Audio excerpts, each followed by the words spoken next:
I want to get started with a few opening thoughts. We've got a full agenda tonight, so let's begin. So let me start with a good evening. Welcome to our annual Junior Parent College Planning Evening. As PREPS counselors, we really welcome the opportunity to address you, to talk a little bit about our program, and to give you a sort of a look into the steps that we'll be taking with your sons so that we can kind of work together in working them through the college process.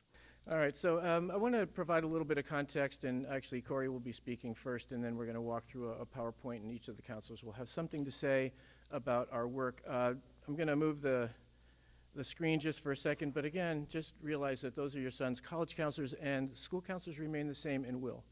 And of course, college counselors remain the same through graduation. So I want to begin with just a few words of context setting. So to start with, college counseling at PREP is, as it should be, a personal and reflective process.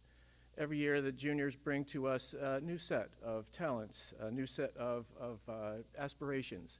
And so again, it's a very personal process, and our goal is to assist each student to realize, develop, and display their uniqueness, their talents in their applications authentically. And so really it's a process, right? Tim said it already, a year from now, who knows? Again, by a year from now, it'll all be over. In fact, a year from now, it will all be over. And so that makes this year an important year, and we've said that.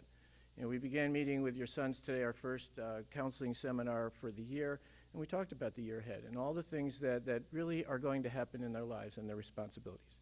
So for the past 2.5 years, our counseling activities in our department have been focused on supporting your sons' personal development with their academic readiness as with the challenges that they have been facing and will be facing this year and certainly next.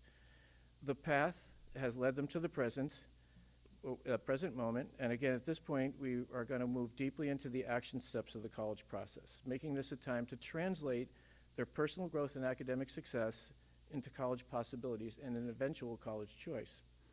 This evening, we want to make you aware of the exciting challenges of the year ahead and lay out our program, highlighting our partnership, that is that which we share with your sons and with you, and guiding them.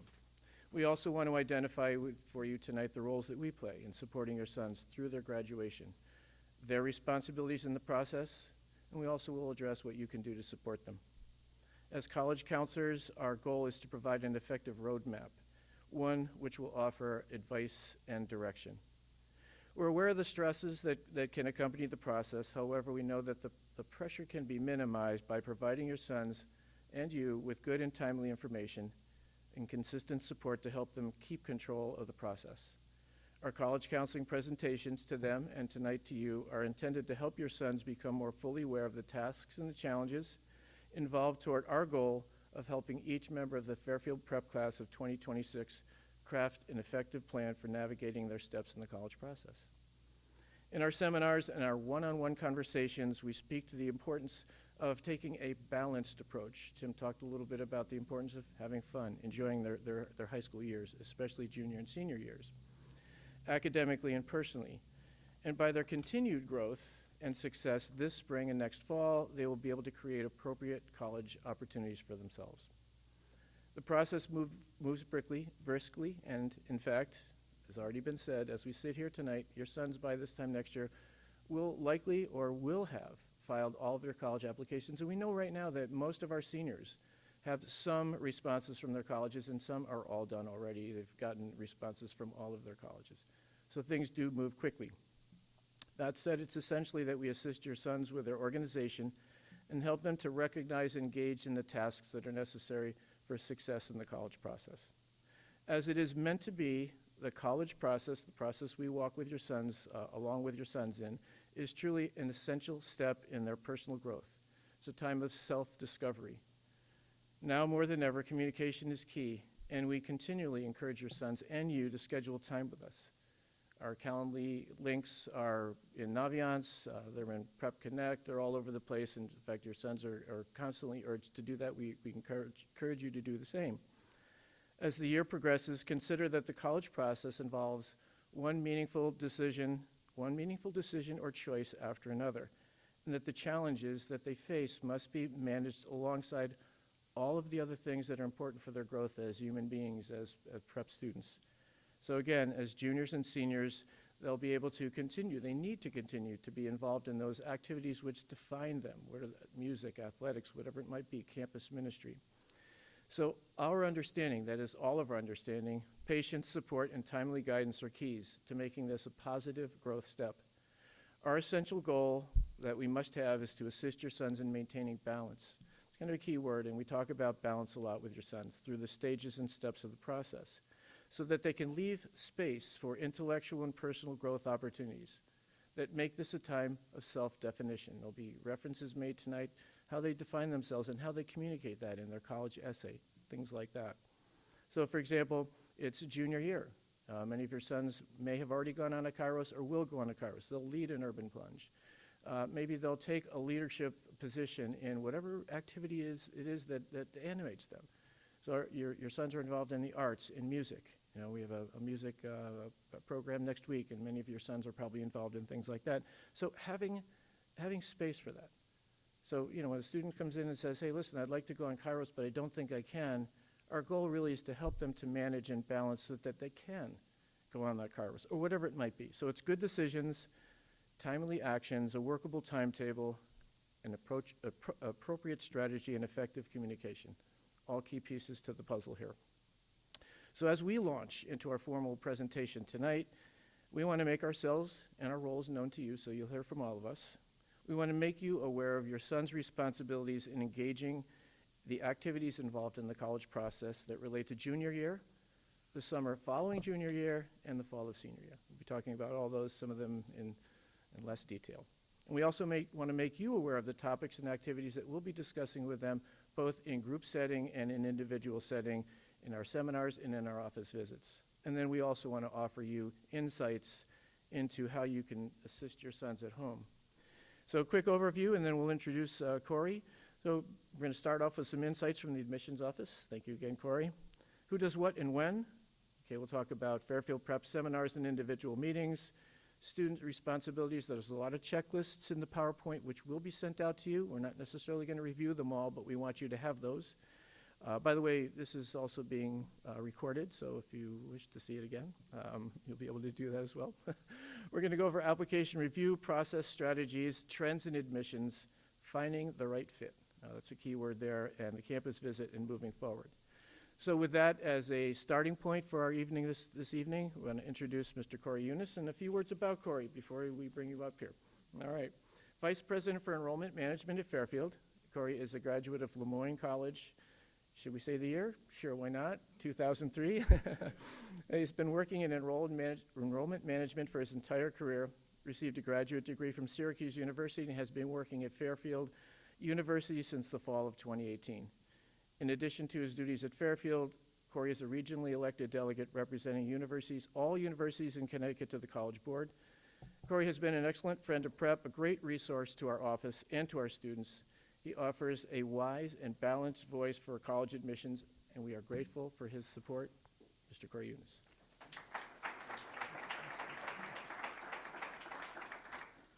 Well, good evening. It's great to be with you. And it's today we had all of our admissions staff from all over the country, and just hearing John talk about the excitement of this process and the energy behind it, it really can be really exciting. Now, there's going to be twists and turns, and there's going to be lots of stress and hopefully not too many sleepless nights as you go through the process, but I'm getting my staff ready for what is the most exciting time of year, and that's that March and April, those students coming to visit, the first time juniors coming, and then those admitted students coming to make their final visit, to find their place, to find the place that they feel most comfortable for the next 4 years. And so it is a really exciting and a lot of fun time, and I hope as you go and you navigate different schools, you find that same sense of energy and spirit and excitement with the teams in the admission offices that you interact with. So today, I'm going to talk about what colleges are looking at in that application process. And I'll give kind of cursory overview to that, and then the team here at Prep will do a deeper dive into many of those different sections. But I'll kind of share it with it from the vantage point of why colleges are using such and such and how we interpret it. And then I want to kind of double click on a couple items. One is demonstrated interest or engagement within a school. The other is affordability. And then the final piece we'll kind of spend more of a deeper dive is on testing and the role of SAT and ACT and what we're seeing within that environment right now. So when your sons apply to school, I'm going to give you the vantage point of, as much as I can, all of admission. However, probably more closely related to private school admission that do holistic reviews. There are different colleges that are more formulaic in their approach, where they'll take a GPA and SAT and have a rubric. But when I'm talking about what schools look at, it's as many selective types of private and public schools that do a holistic review. Generally speaking, there are 8 items that schools will use when evaluating your sons for admission. The first item is the strength of schedule. So the first thing that most admission officers will do is they're going to take a look at the classes that prep offers. They're going to talk a little bit about the profile later of what classes prep offers versus what your son elected to do. And we do that for a couple reasons. One, as we start to evaluate that application, we want to have an understanding of what type of rigor did that student have during his 4 years of high school, because for so many of us, the best predictor of future success is past success in high school on their grades with regard to the strength of schedule. The second piece that we use within that profile is many schools, especially at selective schools, we have an internal ranking system where we evaluate all the high schools nationwide. So here at Fairfield, we received 21,000 applications from 4,000 or 5,000 different high schools throughout the country. There's no way we know all of those high schools. It's just not possible for us to do so. But what we do have is that profile that Prep sends and all other schools send with a ranking behind it. You made a really great choice when you enrolled your boys here at Prep. Prep is ranked among the top 97th percentile of all high schools nationwide. That stands for really great quality. When admission officers, whether it be at a local school, at a New England school, a Southern school, when they get that information, they know not only did they take a great rigorous environment here at Prep, they did one of the most rigorous and one of the strongest high schools in the country. So that's going to carry a lot of weight in the admission process. The second piece we'll look at will be grades. And that is, a lot of times what schools will do, we'll take a look at that weighted grade point average that schools provide, and then we'll kind of rank students within that GPA band. Sometimes schools will recalibrate GPAs. So for some schools with my team, we'll recalibrate the GPA, meaning we'll take all of the classes that were that the student enrolled in, we'll either weight them, unweight them, depends on the school, depends on what that cumulative GPA looks like, and we'll look at mainly those 5 or 6 subject areas. And so at most private schools, we're really focused on math and science, English language, and foreign language, or English, science, and foreign language. In addition to that, at a lot of Jesuit schools and Catholic schools, we'll also look at the theology scores as well and recalibrate the GPA based on that. The third piece, and this is what I'm going to spend a couple minutes on, is testing. So testing, obviously, pre-COVID, the majority of schools required SATs. Pre-COVID, SATs were just part of that college application process. Now that we're thankfully removed from that type of environment and SATs are much more readily available and there's testing to be had, we're starting to see a resurgence with testing. There's a couple types of schools. There's going to be schools that are now test required. So you're seeing that at some of the Ivies, they're bringing that back in the Ivy Plus types of schools. And you're also starting to see that at state institutions, especially down south. So like Florida, Georgia, Tennessee, they're bringing testing back as part of a required part of their process. Then there are schools that will say that they are test optional. And those schools, and this is where you need to really lean on your team here in college counseling, there are schools that are test optional who don't really admit students who don't submit the test. It's your option not to apply with a test score, but you're probably not going to get in. And then there's schools that truly are test optional. And your school counseling and college counseling staff here really can help navigate your sons as you make that decision. And then there are schools that are test blind. We're seeing that a lot in California, as California as a state has moved all of their public schools away from any standardized testing being part of that equation. And so they're the private schools are mostly test optional. And so what I would recommend as you work with your sons through this process is not because they have to submit it, but preparing them for taking the SAT. It's in the opinion of Corry, not the opinion of Fairfield University, nor the opinion of, I'm not speaking for the team here at Prep, but from working in college admissions for 20 years, I would encourage your sons to test.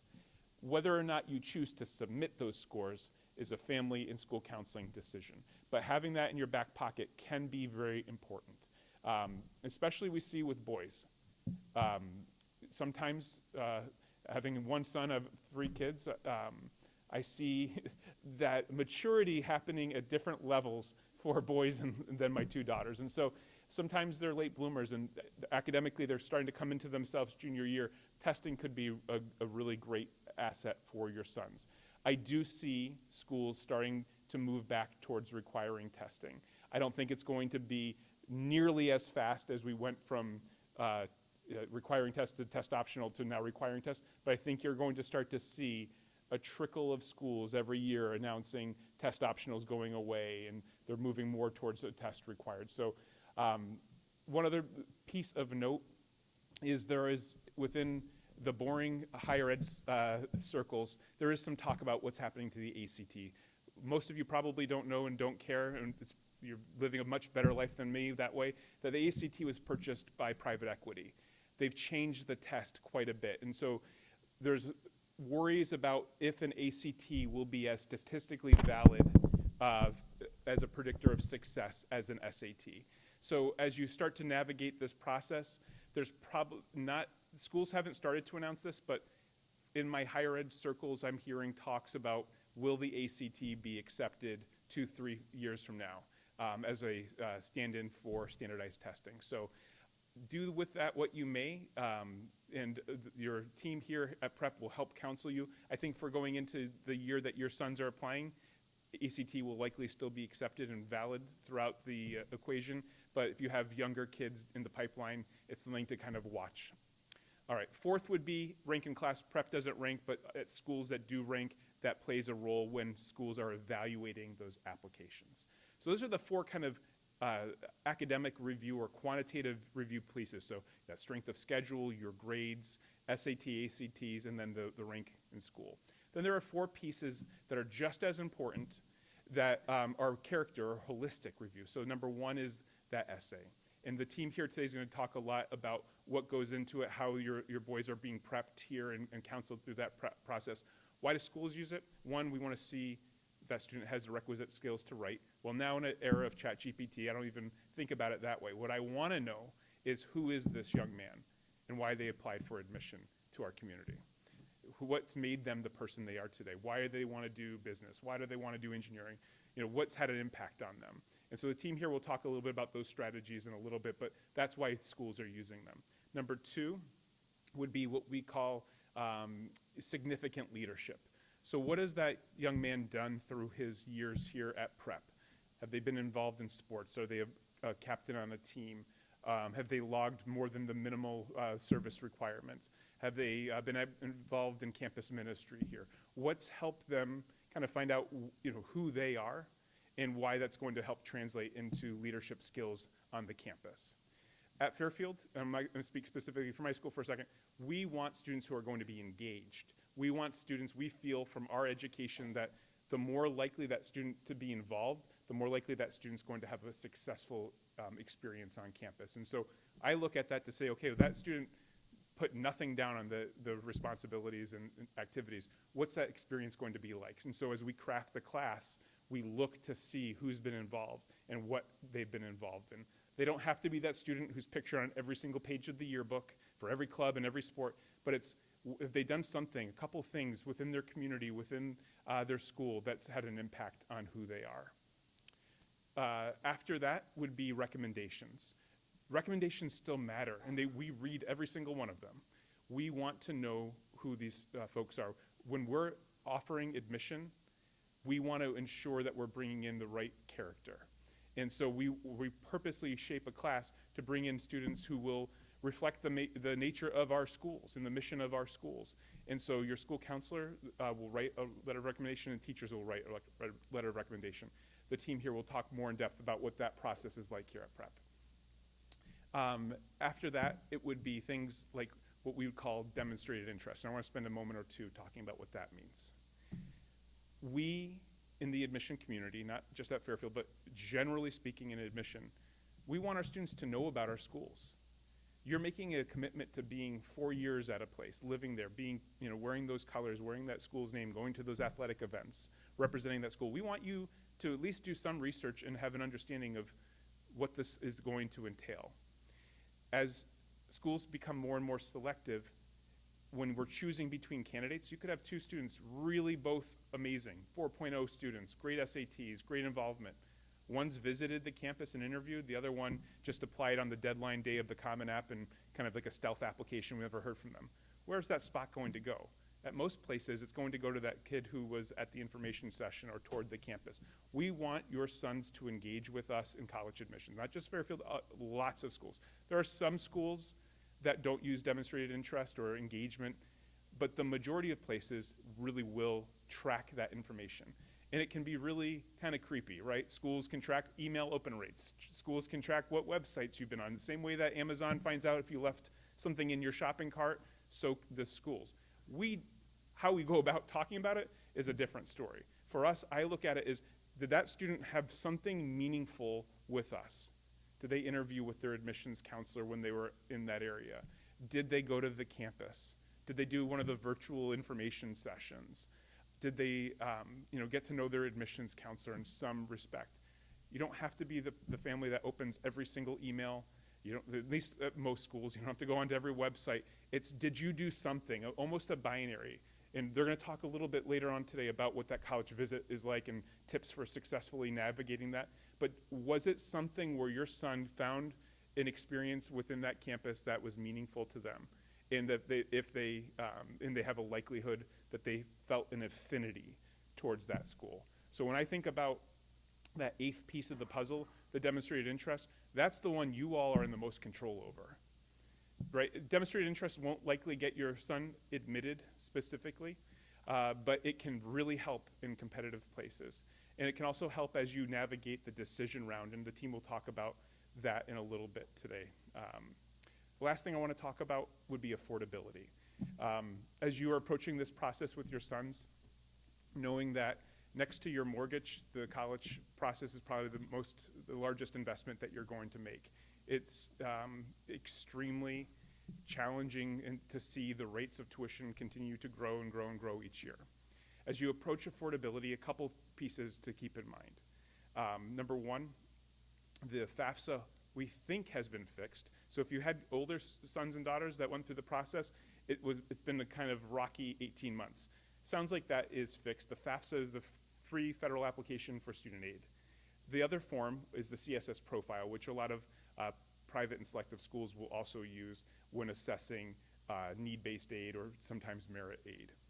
As you go through this process, and if affordability is going to be a major part of this decision, one tip that I would give to you is find out what are the merit levels at different schools.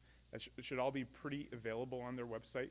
And two, use the college net price calculators. Every school federally is required to have a net price calculator. It is not gospel. There's no legal binding element to it that says, okay, if you put your information in here, you're guaranteed to get what the net price calculator states. But they're directionally correct. The challenge with getting them 100% accurate is that a 4.0 here is a lot different than a 4.0 at a generic school, in Topeka, Kansas, right? And so, not to pick on Kansas, but the rigor here is going to be different. So when you create a net price calculator, it's based on your son's grades and SATs. So with that website, it can give you directionally an understanding of, am I going to be a candidate for merit if there is merit here? If there's no merit, will I be a candidate for need-based financial aid? And is that school going to meet all of my needs, some of my need, none of my need? And so that net price calculator can really be helpful as you start to come up with a list of schools to understand where affordability is going to fall in within your matrix of schools. A lot more we can talk about. Look forward to getting to know you all during the Q&A section today, and happy to answer some questions then. But really nice to meet you. Thanks for being here tonight.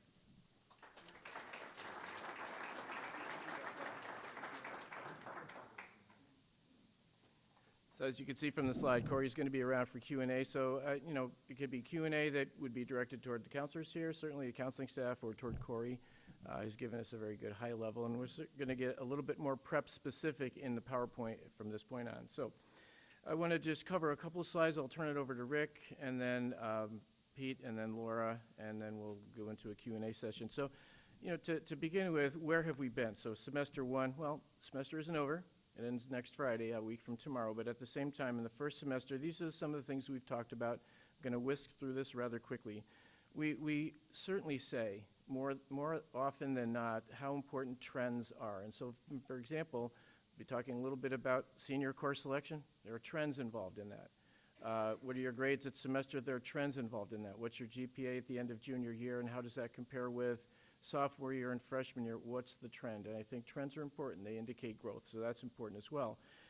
Corry has already covered standardized testing. Rick will say a little bit more about that. Identifying, researching, and engaging appropriate colleges. We've talked about that. We've moved your sons through a college search. We've talked about colleges and helped them to put together a college list. Maybe not every student has one at this point, but most do through our discussions in the office. We've done an Aviance review.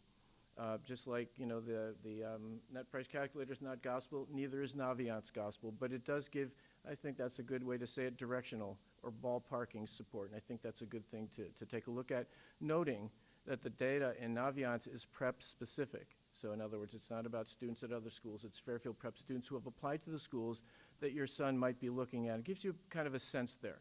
We're certainly willing to take those questions from you as well. Now, we've also said to your sons in junior year, first and second quarter, you know, how important is it that you seek and step up the challenges?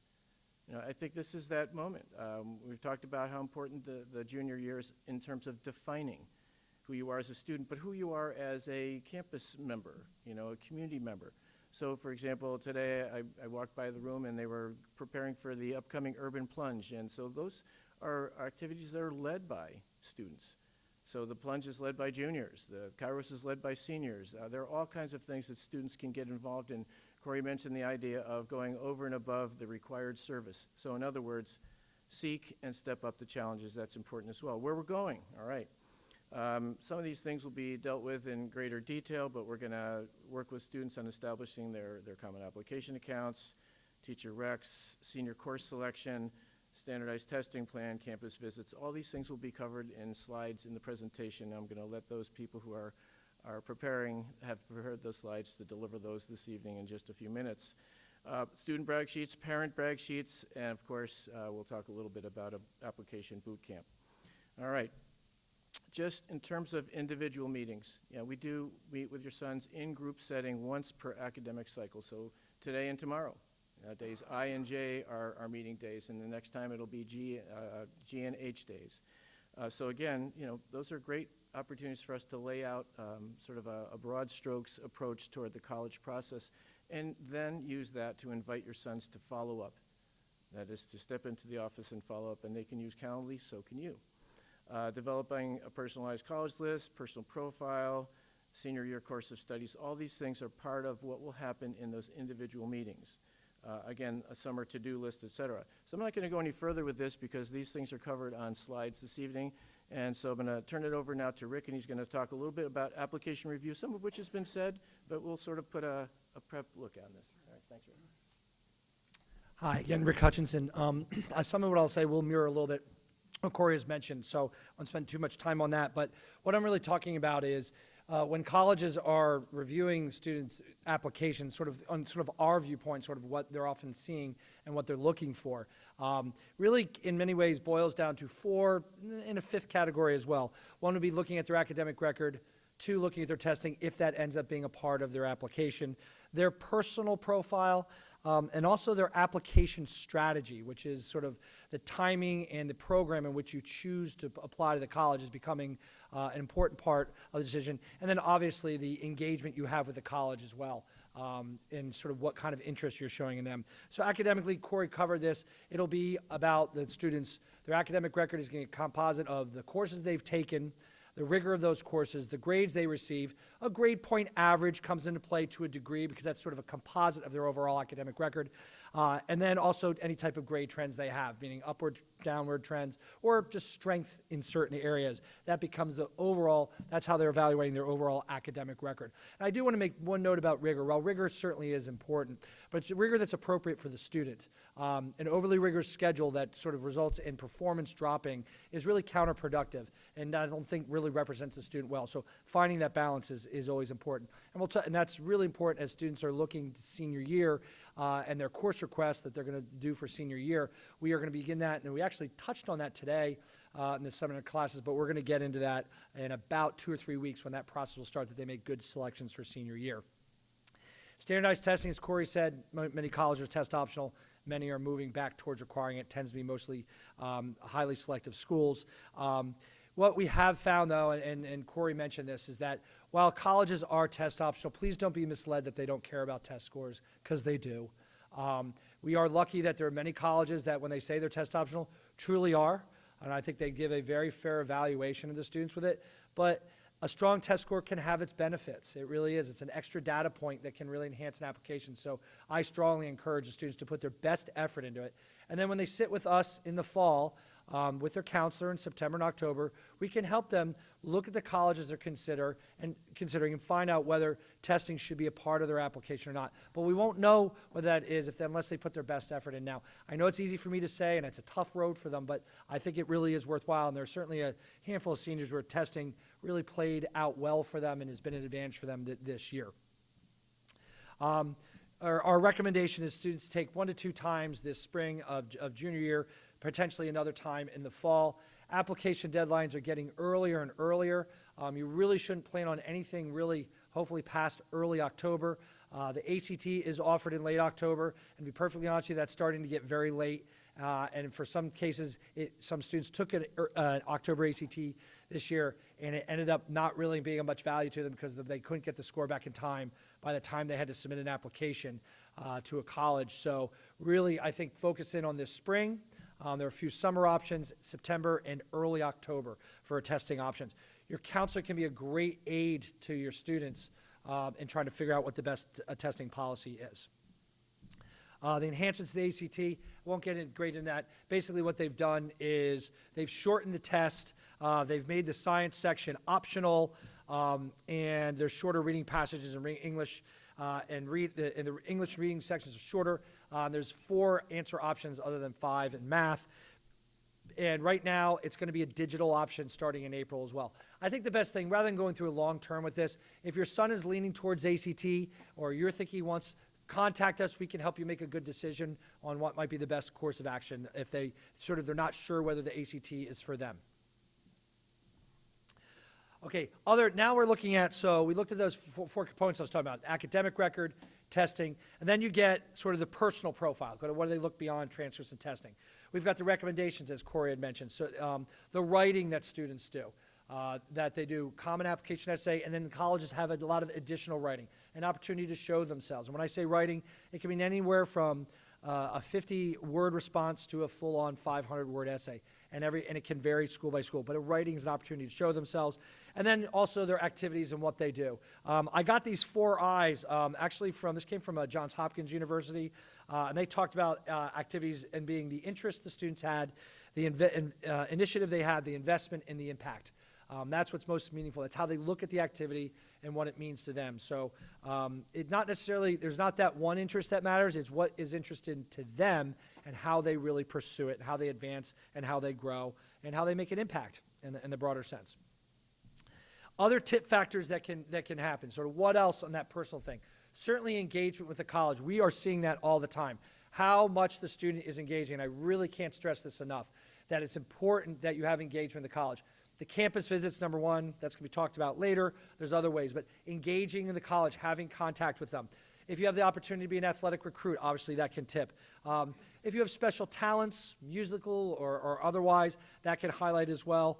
If colleges offer an interview, not all colleges do, but for those that do, another opportunity to separate yourself. And then supplemental letters, this comes up a lot. It's really a conversation for next year, but these are recommendations beyond the ones the colleges require. It's a decision that you need to make. you feel that someone can advocate strongly for your student, then by all means, feel free to do so. But use sparingly, particularly what they're not asking for. A thicker file does not necessarily make a stronger file. I've heard that before. So make what goes into their file worthwhile rather than just sort of flooding sort of information in there. So we could talk about that next year as well. The fourth category is the application strategy. And this has certainly grown in importance. This is how you choose to apply and the timing of it. So to quickly run through what each of these means, regular decision is a standard you apply. Usually applications are due in around January. Decisions are all meted out around March. Then you have things of early action and early decision. These are the early programs that are really becoming, well, have been for a while, but now are probably, it's really the vast majority of applications we're seeing prep students send out is through early action and early decision programs. These deadlines are as early as October 15th through sometimes through about mid-November. The difference between these programs are, the idea is rather than waiting till March to get a response, you'd like it earlier. So an application deadline can be in the mid-fall. If it's early action, you're applying early, you can get a response back, that's great, but there's no obligation to enroll. You simply could apply to many colleges early action. There are a couple colleges that fall into a restrictive early action. That's just a conversation we can have individually with each student. We don't need to get into the details that night. So there are a few schools that have some restrictions on that. But by and large, you can apply to colleges, multiple colleges early action, and hopefully the idea is to find out earlier than in March. Early decision is the same time frame. This is a big commitment. And that student is sort of saying, I'm 100% going to commit to this school. It's a binding decision, a contract is signed by you, by the student, by the counselor, saying that you're making this commitment, 100% commitment to the school. And in return, they're giving you extra consideration in the admission process. Certainly we see at many colleges, students that are applying early decision really have gotten a bump in the admission process, meaning, have they been in the regular pool, they're probably not likely gaining admission, but did in the early decision. It's a big decision. You have financial considerations because you only have one college that you're going to be looking at. You can't shop around. They are big decisions, but we want to bring this up right now because more and more private colleges are using early decision to enroll their classes, particularly selective colleges of upwards 50% or more of their class is filled with early decision, which means that the regular decision is that much more competitive. So the other ones here are like early decision 2 is basically the same thing as early decision, just with a slightly later date. Enrolling decisions, there are not too many colleges with that, but basically they have no deadlines. And you just, whenever you submit an application, they'll read it and return a response right away. So always better to apply much earlier. When I say earlier, like September, early October to those colleges because they're just spitting out decisions right away. Not a lot of colleges fall into those categories, but a few do, and always good to follow them there. The last is a couple trends in admission. Just like I said, more schools do an early decision. There's an increase in writing, as mentioned. Public school interest is absolutely on the rise, particularly southern colleges and Midwestern colleges.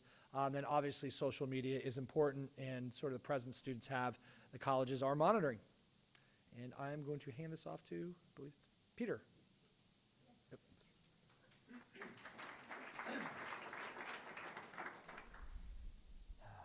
So finding the right college. So in order to figure out which school you want to apply to or to come up with an admissions plan, whether ED or early action, you need to have a college list first.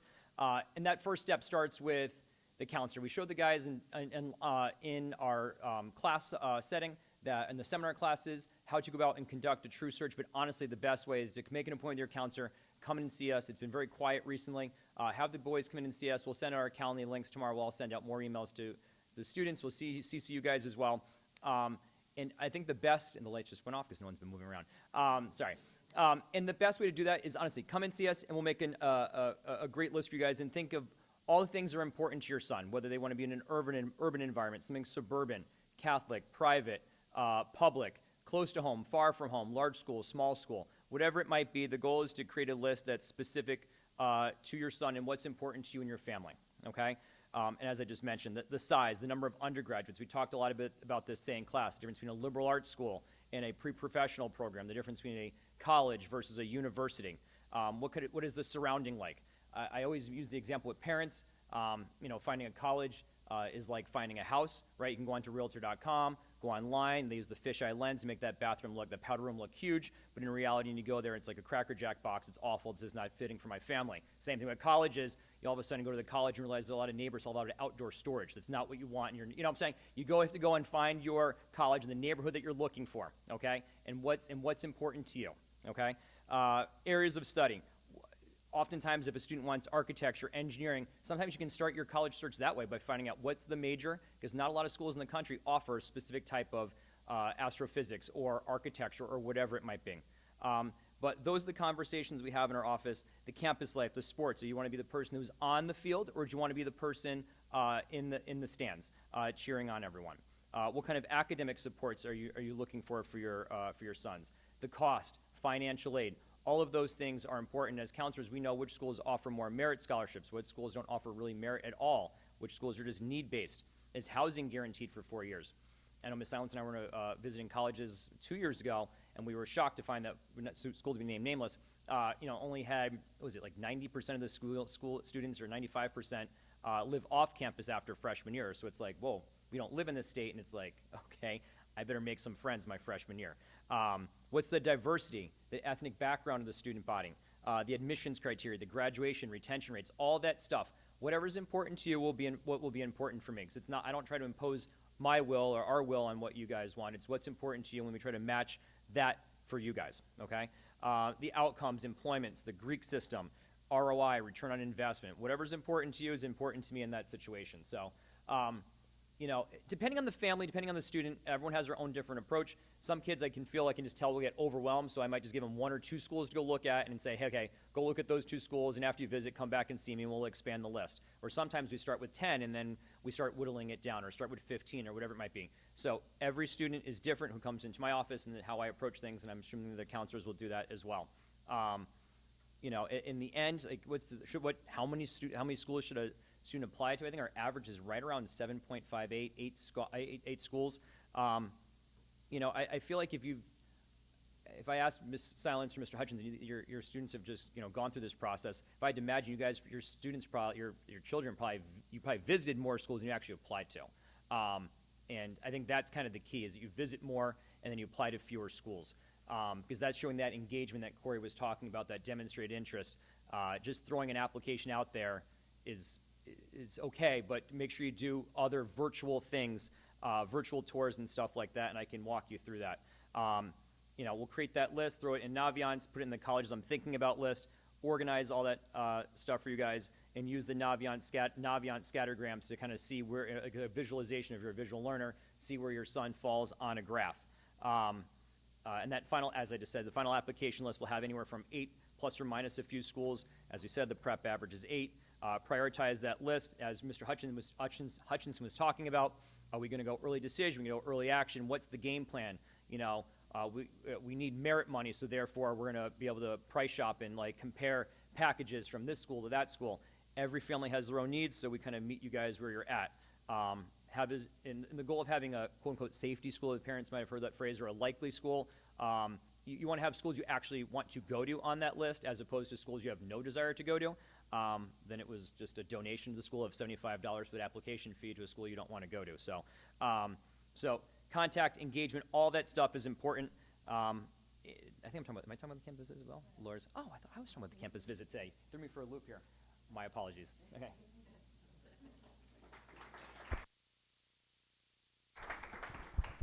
Okay. I know this is a lot of information. I know your boys are probably a little overwhelmed. Kind of in our classes today, we just started to go over definitions, and it's a lot of information. So we are here for you. If there's questions after this, we're going to be sending out a guide, kind of just like breaking all this down into little pieces. But we want you to know that we know that it can be overwhelming. We know that it can be overwhelming to your sons as well.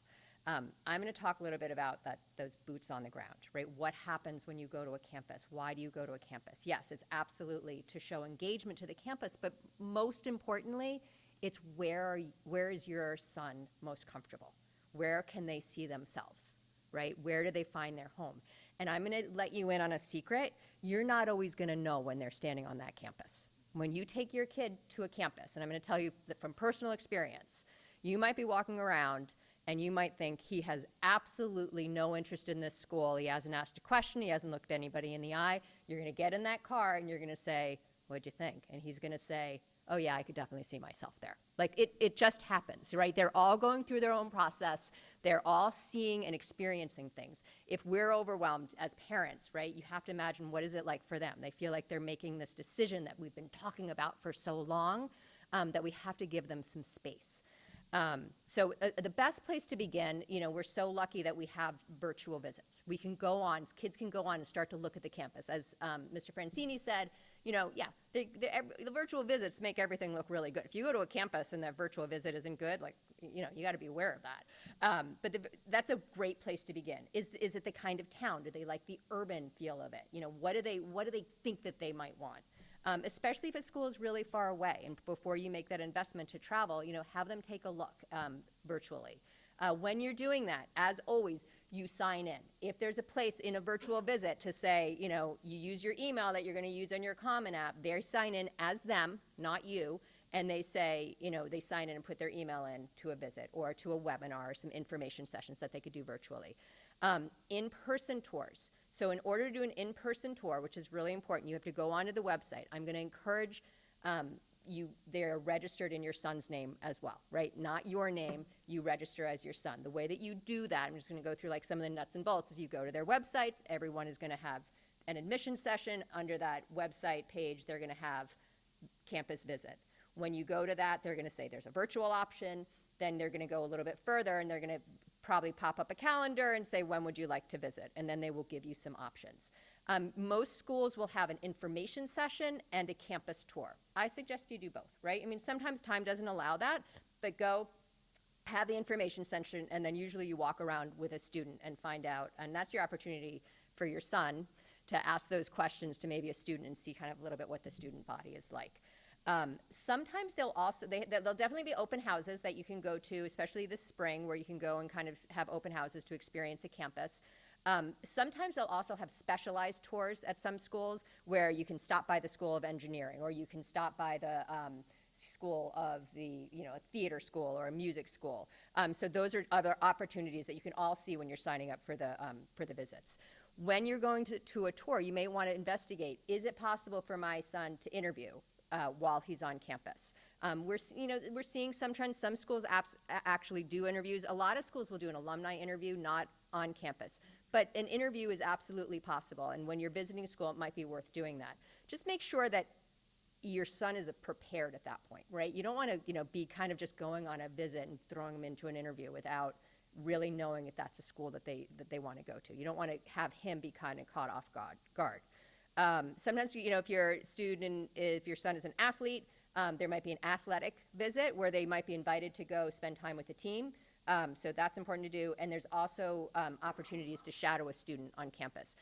We've got a lot of prep kids from all over the country at a lot of schools. So if you're going out there, I've had parents call me and say, hey, do you know a kid who is out at Xavier that we can get in touch with, a prep kid? So you go, you do the visit, you do the tour, and then maybe you connect with a prep kid and say, what's it like? What's it been like for you? How was your transition? So that's an important thing as well. Okay, as I said, you're going to visit the website, look at different options, do your homework before the visit, have some questions prepared. Like, what do you want to know about the school? Is it about programs? Is it about campus life? Make reservations. Make sure you're registered. Again, your son is registered, and that they check their emails. Avoid the drive-through visit if possible. You don't want to just be like, oh, we're just going to drive through and see if we like it. I will admit that I was on a campus tour with my daughter, and there was one school, she just wouldn't get out of the car. Like, she's I'm done. I'm not doing it. I was like, okay, we're gonna keep going. And remember to always sign in. Always let them know that they're there. I'm gonna give another example. With my son, who's in the process right now, he's a senior. We kind of early on in the process, I'm not really allowed to be part of the process because, it's what I do for a living. So my husband took him to go see UConn one day and go see Trinity College in Hartford, because the thinking was we're going to see a state school and he's going to see a small liberal arts school. And we thought, I was convinced that he was going to like Trinity, and my husband was going to convince that he liked Trinity. Again, the whole time, no reaction at all. He got in the car, and on the way home he said, I really like UConn.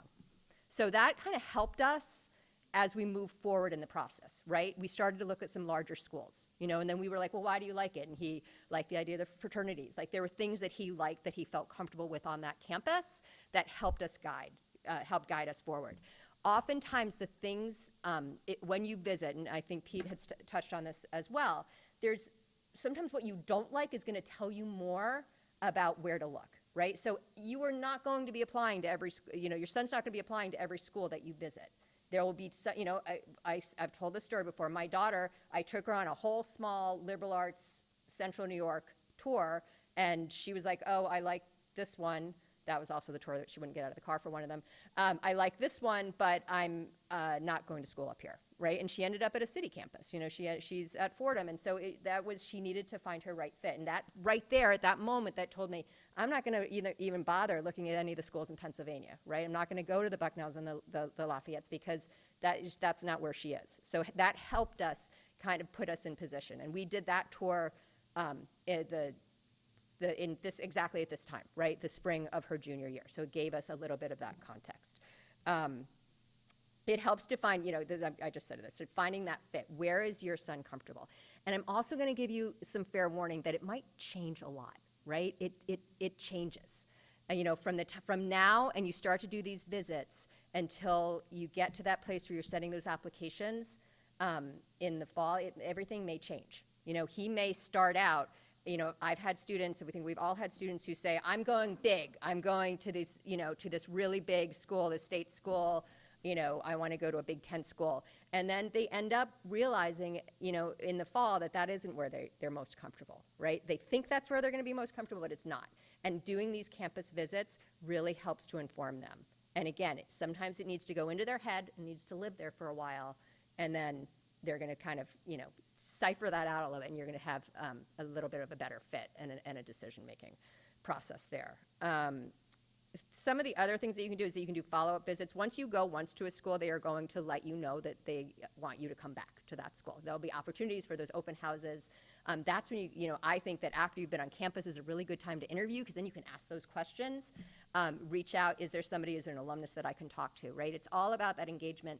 Yes, to tell the school that you're interested, but most importantly, where is he going to be the most comfortable? What's the right fit for him? And again, that might change from what he thinks is the right fit to where he's actually comfortable.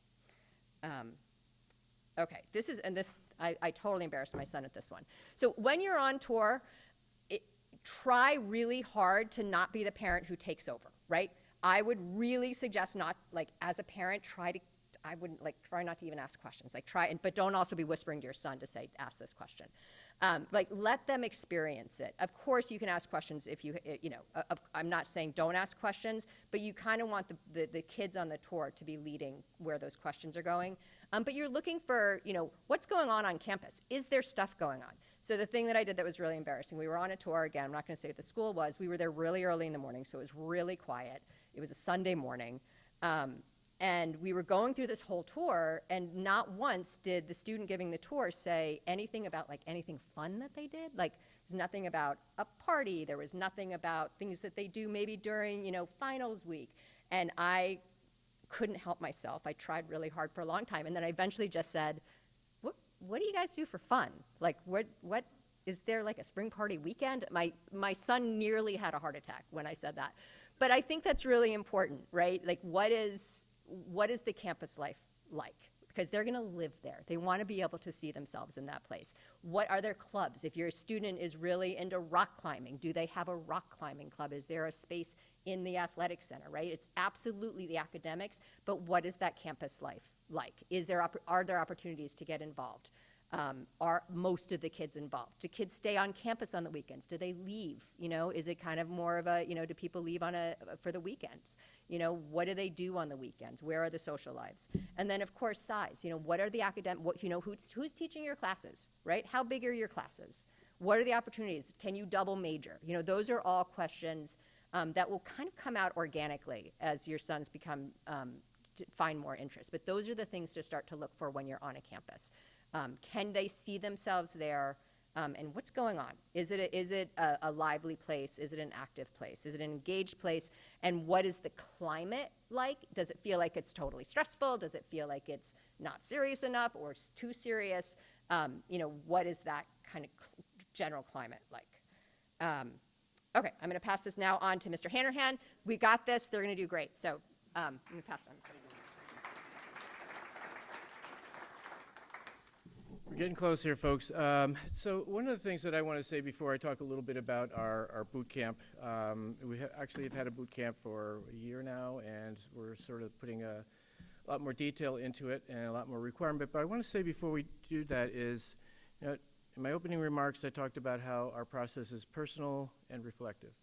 And so what I want to say to you is that, yeah, a lot of information was put in front of you today, and it might seem like we're asking all of your sons to be in lockstep, but they're individuals, and this is very personal. And so, for example, the pace at which you will visit colleges with your son is going to be different. That is one to another. So, for example, what we say to your sons is you go off to have a visit, schedule a meeting. Let's hear from you. What did you like about it? The student who says, hey, I visited 3 colleges over the weekend and didn't like any of them, great. What didn't you like? So therefore, what do you like? What are you looking for? So it is a process. We don't expect everyone to ever be in the same place. However, there are some things that we certainly need your sons to be doing, and that's really the reason behind our putting together the summer boot camp. So a couple things to start. We have become aware, and it's been said already tonight, that more and more students are applying early to college. We were talking about this today. Pete and I were in a class together. Laura and I were in a class together, and Rick and I were in a class together. We're talking about, the high percentage of our students who apply early somewhere. We don't require it, but I think, if they're ready, then obviously it gives them an opportunity to test the water, so to speak. So because of that, and because of the fact that some deadlines are getting earlier this year, we're seeing October 15th deadlines at some southern schools. And because senior fall is a really good time to do other things than finalize your application. So, you have, arts and athletic events and, academic challenges and service and campus ministry and things like that. Those are the things that really help your sons, our students, to become themselves in such a way, and then reflect on that, and then, again, show that in their essays, interviews, and things like that. And we also think that it's a huge advantage for seniors to begin their senior year with their application in all but a complete state. And so therefore, we're going to require all seniors to be part of a summer boot camp this summer. You can see there's a little bit of information on the screen up there. So all members of the class will be asked to attend one 90-minute application boot camp. Those are the dates that we've established. There could be others. We are going to ask students to register, so we'll put that out in a Google Doc at some point, obviously this spring. And so what are we going to do at the boot camp? We're going to talk a little bit about those things that we need to help them with in their application that they might not have done already. Now, you should know that prior to the boot camp itself, we're going to be, and Rick mentioned this already, or it's been mentioned earlier, every student will have a common application by the end of the month of March. And we'll be working with them on that application, but we want them to have the freedom to enjoy their year. Now, it doesn't mean they're all going to apply early. It doesn't mean we're going to demand that they do that. But we do want to make sure that they all have in their application what's necessary. And then they can personalize and stylize it on their own. They can work on their essays. They can bring that application in and work with their counselor, their college counselor here on that application. So again, it's basically an opportunity for your sons to take a big step and create space in their senior year to enjoy the year. So you'll hear more about this. And by the way, something that I don't think came up on any slides, but there's also a parent brag sheet, and we'll get that out to you. I think it was at the bottom of one of the slides. So we'll have a due date on that, by the way, parents. We'll give you a chance to tell us those things that you feel that we should know that we might not know. All things are held in confidence. However, some of those things that you tell us can really help us in our own writing. Remember that, Corry mentioned this, the teacher recommendations, very important. They tend to be more classroom specific, but they also speak to character. The counselor recommendation speaks to character and development of person over the course of we've been your son's counselor for the last 3 years.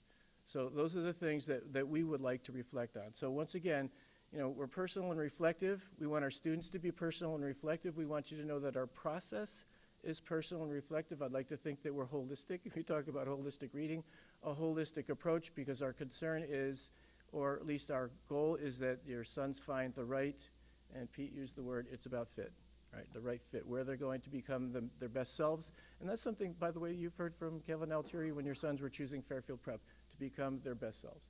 So with that, I'm going to invite Corry back up. Your questions, Corry's been great, by the way. He's not here to talk about Fairfield U only, but then again, you can ask those questions, I'm sure. More importantly, he's here to talk about college admissions at a high level. So if there are specific questions for the prep college counseling staff, we'll certainly answer those. But in the meantime, I'm going to ask Corry to come up and field a few questions. So thank you. Thanks, Corry.